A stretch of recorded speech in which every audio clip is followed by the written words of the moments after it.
O programa Opinião de hoje vai falar sobre o Marco Civil da Internet. Aprovado, passou pelo Congresso, a presidente Dilma, inclusive, fez elogios ao Marco Civil esta semana e na semana passada. Mas ele é importante? Vai mudar alguma coisa? O Marco Civil realmente é um avanço? Precisávamos dele? Para falar sobre o Marco Civil na Internet, eu tenho aqui comigo o advogado e especialista em Direito Digital. Eu vou conversar com Leonardo Pacheco, que vai trabalhar um pouquinho conosco, Leonardo. Antes de mais nada, bem-vindo à Opinião. Obrigado, Gilson, pelo convite. Te agradeço. Leonardo, quando a gente fala de Marco Civil na Internet, o Marco Civil na Internet, ele é um avanço ou nós literalmente estamos fazendo lei em cima de lei? Olha, o Marco Civil, Gilson, ele é benéfico, sim. Mas você tem que refletir até certo ponto ele é benéfico para quem? Tem certas situações em que o Marco Civil está garantindo uns direitos para os usuários, para os consumidores da telefonia, consumidores de internet.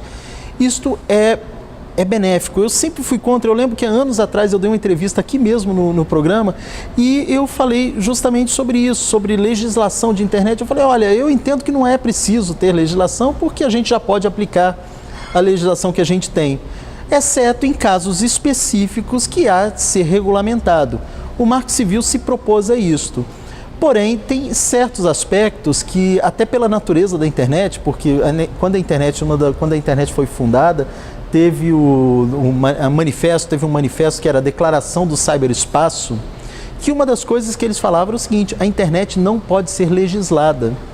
Um dos princípios da internet é a ausência de controle. E a gente se depara, porque quais são os países que hoje eles legislam sobre a internet, sobre acesso de internet, tudo? São só países totalitários. Cuba tem controle, China tem controle. Então são países, algumas democracias, mas aquelas democracias que a gente tem que escrever com aspas, né? Venezuela. Então a gente fica meio assim, as pessoas ficam um pouco ressabiadas. Quando o senhor fala de ter controle, significa assim, o controle, uma legislação específica. Uma legislação específica, determinando quais são as obrigações e quais são os direitos. Porém, como eles falam que a internet não deve ser regulamentada, deve ser livre, eles são refratários à ideia das obrigações. Por exemplo... Posso fazer o que eu quero e não vou ter nenhum tipo de punição por isso? Não tem nenhum tipo de punição por isso, mas na internet você pode fazer o que você quer, mas você vai sofrer as punições. O Marco Civil estava até tentando fazer, olha, você não pode fazer isso. Por exemplo, existem países em que o compartilhamento de músicas é permitido. Nós temos um site que compartilha muitas músicas e ele volta e meia, ele está na Suécia, no Canadá, ele está em outros países em que essa atitude ela é permitida pela legislação. Só que em outros países, por exemplo, Estados Unidos, Inglaterra, Brasil, tudo mais, isso não é. Então, o que eles falam? Quem for pego compartilhando uma música, praticando esse crime, nestes países, são punidos pelos países. Mas o site não deixa de existir, o site não deixa de ser controlado. Então vou dizer que as leis são reais, as leis não são virtuais. As leis são reais. E uma das coisas mais interessantes que é feito na internet hoje, e é feito com muita eficiência, é o controle. Você já viu algum site de cassino onde você possa apostar dinheiro pela internet? Eu não conheço. Não existem outros escondidos, mas normalmente não existe. Por quê? Você pode criar teu site, só que regularam, por exemplo, nos Estados Unidos existe uma lei que regulou as empresas que trabalham com dinheiro, ou seja, as empresas de cartão de crédito, as de transferência de valores e os bancos. Se eles mexerem com cassinos pela internet, eles sofrem umas multas assim, multa pequena, coisa de 200 vezes o faturamento anual global, entendeu? Uma coisa bem absurda.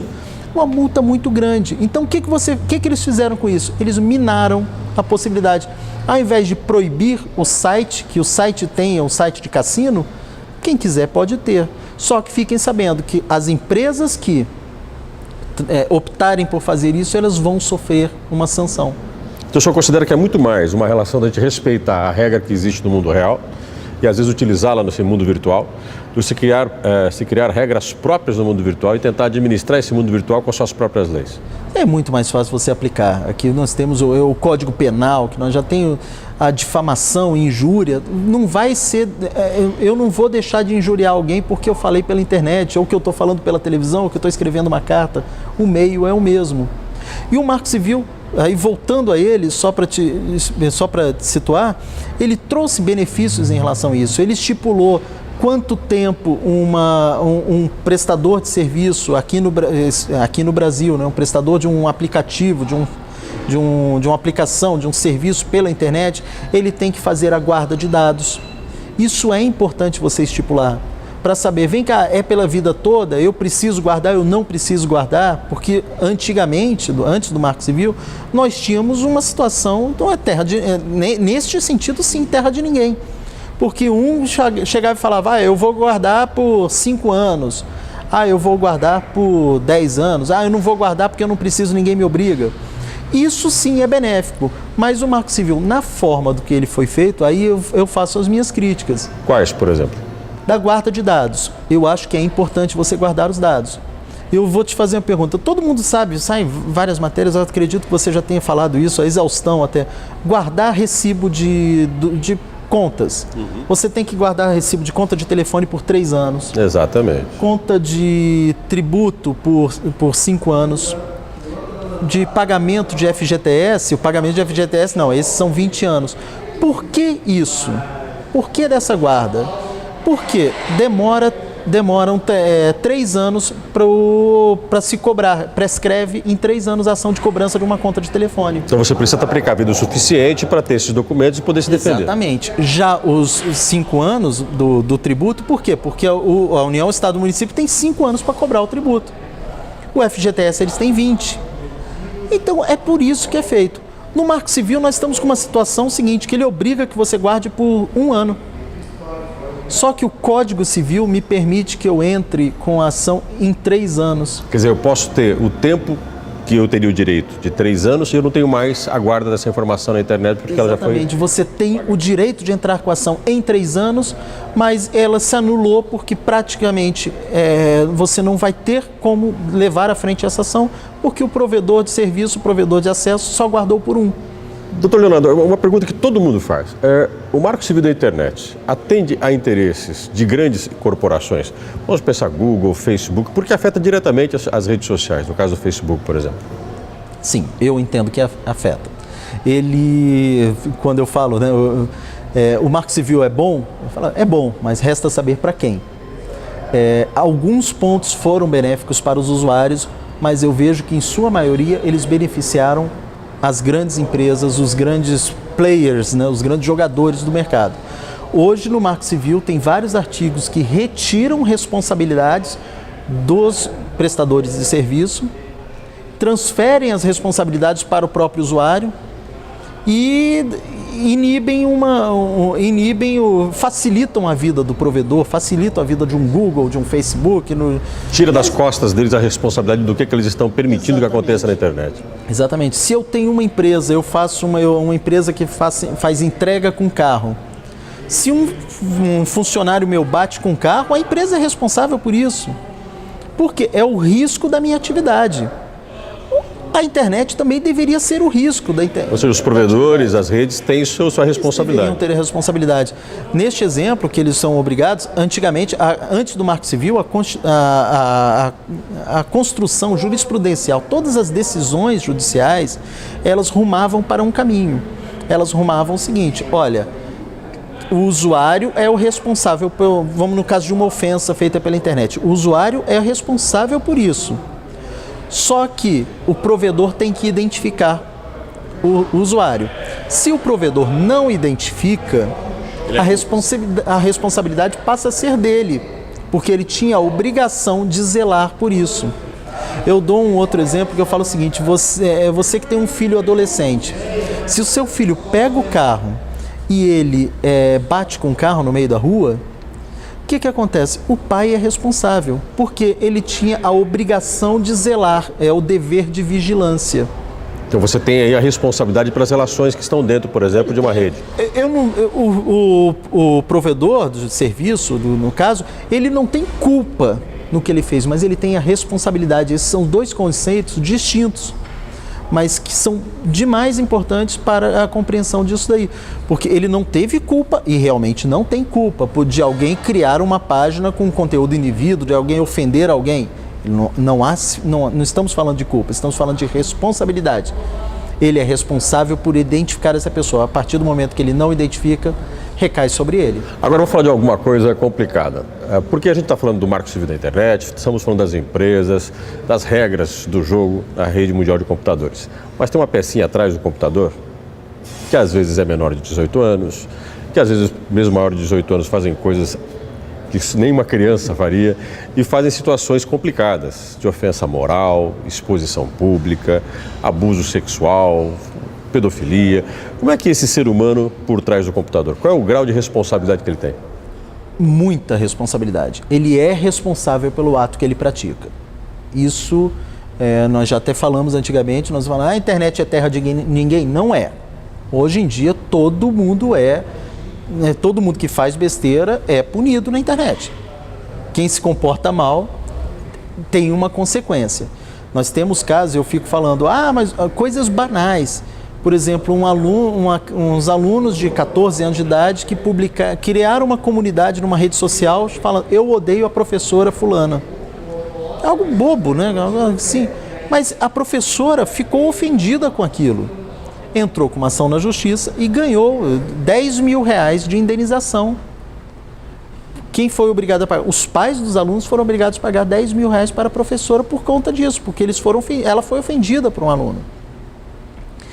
Então, o que eu vejo com a minha experiência, com os adolescentes e crianças que eu tenho atendido bastante, eles têm uma noção de que não vai acontecer nada. E eles têm dimensão das consequências da publicação? Nenhuma. Não tem dimensão do que isso pode levar. Por isso que nós estamos fazendo, o Conselho Tutelar aqui de Maringá me convidou, nós estamos indo nas escolas, nós estamos dando palestras, não é para falar, olha, não faça isso, que isso é errado, porque eles têm noção de que é errado. Eles têm noção que olha, é errado você publicar uma foto de alguém pelado, de fazer alguma coisa assim, criar uma comunidade xingando os outros. Eles têm noção, isso daí é tranquilo. Mas eles não têm dimensão das consequências disso. Eles acreditam que não vai acontecer nada. Até mesmo por serem menores de idade, não vai acontecer, a polícia tem coisa muito mais importante para fazer do que está fazendo isso. Eles acreditam que nada vai acontecer com eles. E então, nessas palestras, eu estou mostrando a eles que, olha, acontece. E também eu oriento.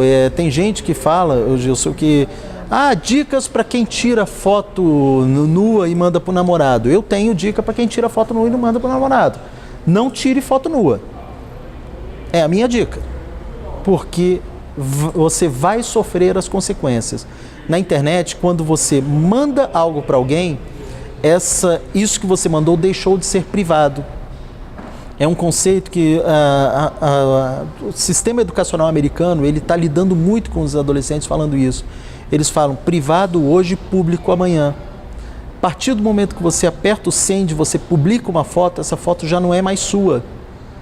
Você não vai ter como retirar essa foto do ar. Tem até um evento que a gente chama, né, o Streisand Effect, que é um negócio muito interessante. Era da atriz Barbra Streisand, que ela descobriu, sabe-se lá como, que tinha um site de uma faculdade pequenininha lá nos Estados Unidos que falava de geólogos. Ele fez um relatório de todos os acidentes geográficos dos Estados Unidos, do litoral americano, e eles tiraram uma foto de uma falésia e em cima da falésia estava a mansão da Barbra Streisand. A Barbra Streisand não gostou, falou, olha, eu estou com a minha intimidade, vocês estão mostrando a minha casa, eu sou uma pessoa reservada, eu sou uma pessoa que não se expõe, eu não gostaria que fosse exposta essa casa. Era uma foto da casa com um helicóptero sobrevoando e na verdade nem era a casa, era a falésia, né? uma foto insignificante. Ela entrou com uma ação para retirar essa foto.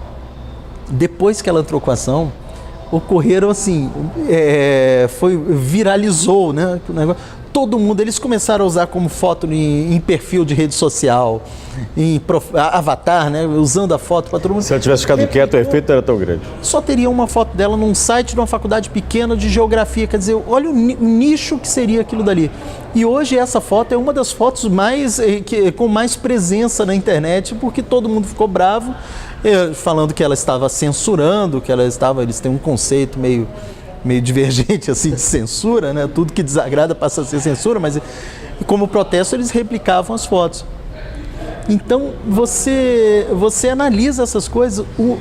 A criança, o adolescente, quando faz isso, ele não acredita que não vai ter problema, que não vai. Não, é só tirar depois e tá tranquilo. Não é só tirar e tá tranquilo. E aí as consequências quase sempre são desastrosas, e quando as pessoas vão reparar, vão perceber, elas estão com um problema nas mãos difícil de se resolver, que pode não se apagar nunca. Eu conversei com o Leonardo Pacheco, que é especialista em direito digital. Doutor Leonardo, muito obrigado pela sua presença aqui na Opinião. Te agradeço, fico à disposição para voltar. Com certeza, porque é um tema que dá para desdobrar uma série de assuntos e que vocês têm que tomar muito cuidado, porque a gente usa muito a internet e de vez em quando estamos num ambiente privado e a internet não tem nada de privado. Até o próximo programa.